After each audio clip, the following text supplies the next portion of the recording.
Okay, so this is my delivery from a place called Dirty Clean Food here in Perth, Western Australia. So grass fed, grass finished. Everything was such a good price that I thought, hey, it's a little bit cheaper than stuff that isn't grass fed, grass finished. So why not go for it, right? So it came with ice packs that was frozen. That's a kilo of mince that's 85.15. So that's really good. I haven't tried that yet. I'm looking forward to trying that. But the rest was fresh, cut fresh. It actually advertised that way and it came cut fresh. It wasn't frozen, which was great because I was looking forward to getting some chuck roasts and chuck steaks. So this is the brisket. So they advertised 4.5 kilos. I got 6.1 kilos, which was fantastic.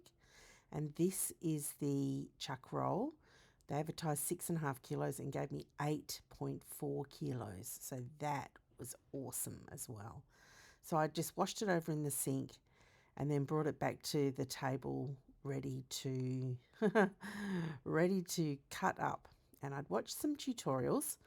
So a few great channels that showed you how to cut up a chuck roll. And I basically just want three things from this chuck roll. I want the chuck eye, so I can cut steaks out of it. Here's me trying to work out what's what, where everything is. I want the Denver to get some Denver steaks. Apparently they're similar to porterhouse. And then I want the chuck roasts, which are down the other end.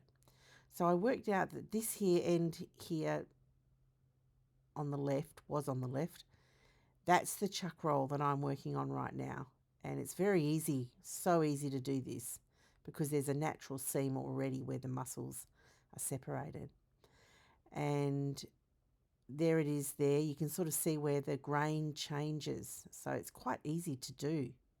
Wow, my next one's going to be so easy. So I'm cutting out the chuck roll and I'm just going to put that aside and cut that up in a little while because I just want to get the three things sorted. There on the left, that's actually the chuck roasts, but now I'm just looking for the Denver. So I'm going to cut the chuck roasts because I worked out where the Denver was. I get three out of it, really thick. I wanted them really thick, and it's hard to get them here. I haven't found them, so that's why I wanted to get a chuck roll and do it myself. So there we go. That's the third one. I just, 1, 2, 3. Two really thick ones and one not so thick. That's my trim bowl. Now the rest of this is, apart from the Denver steaks, the rest of this is going to go in the trim bowl. Right, what I'm doing right now is just getting off a bit of connective tissue that isn't going in the trim bowl. That's going in the rubbish bowl. So you can see that that little tiny bowl over there is actually stuff that should not be eaten and doesn't render down, and it's not going to cook, and it's not going to be nice attached to any of the meat. So the butchers say, so I'm just doing what the butchers have said to do. That's that. And now you can see the Denver, it's got like a mitt, that those fingers coming down there. So here I am, I'm just going to start cutting them up. So that I'm just looking at the grain. It's too long, so I'm just going to cut each piece in half. And I sharpened all my knives beforehand, so I'm just switching out knives. You know, when I haven't done this before, so it's a learning curve.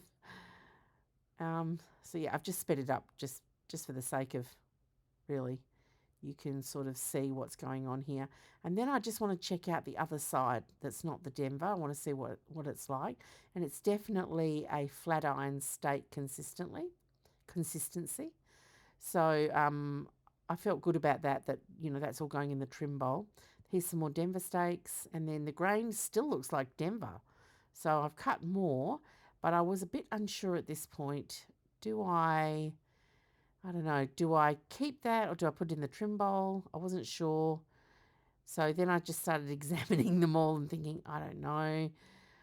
Look, I cut it in half, the big long steak, to see. That I cut, you could see the grain's definitely different, right? So, and now that I've done it once, so I just put all that in the trim bowl. That is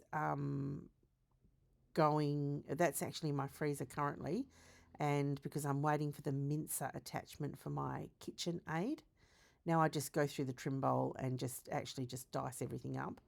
I end up getting 2.5 kilos, and I packed that into 4 bags and froze it.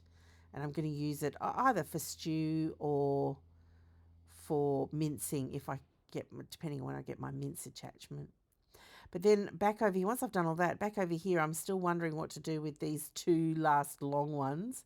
And look, I'm just trying to work out, is it a Denver steak? Is it not a Denver steak? I end up chopping some of it and putting it in the trim bowl and then keeping a couple of them. So I end up with 8 Denver steaks, which I will show you in just a second.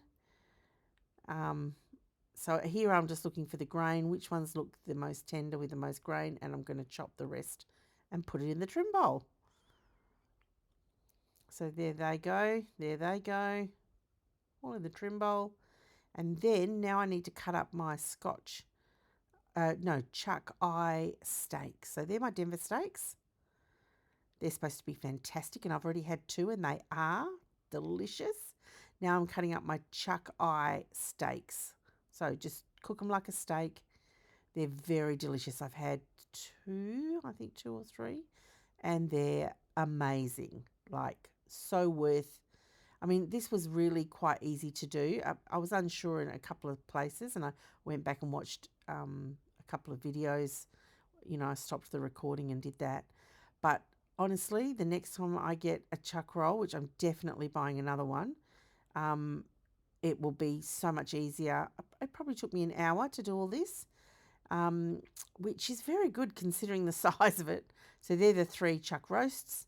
They're the 7 chuck eye steaks, and there's 8 Denver steaks. And then I've got 2.5 kilos of that trim bowl back there that I can do whatever I like with. There they are. They're the 8 Denver steaks. They look good.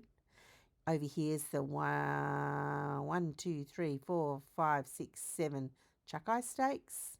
And these are the 1, 2, 3 chuck roasts, which I'm going to sous vide. I did that last time. They were amazing. That is 2.5 kilos, which is about £5 of stewing meat or mince meat. I really want to make my own mince meat because I'm struggling to find really good mince meat here in Perth. So I thought I'd make my own. I like Harvey beef, but I still want to make my own. So here it is, all packaged. I shrink wrapped most of it. The stuff I didn't shrink wrap, that's because it went into the fridge for me to eat. I seasoned some of it, and I wrote on what I seasoned. Some of it I did not season. Chuck eye, chuck eye, chuck eye, chuck eye, chuck eye. And then over here is the roast, chuck roast, chuck roast, chuck roast. How cool is all of that? I tell you what, it is such good meat. I'm very happy, very happy.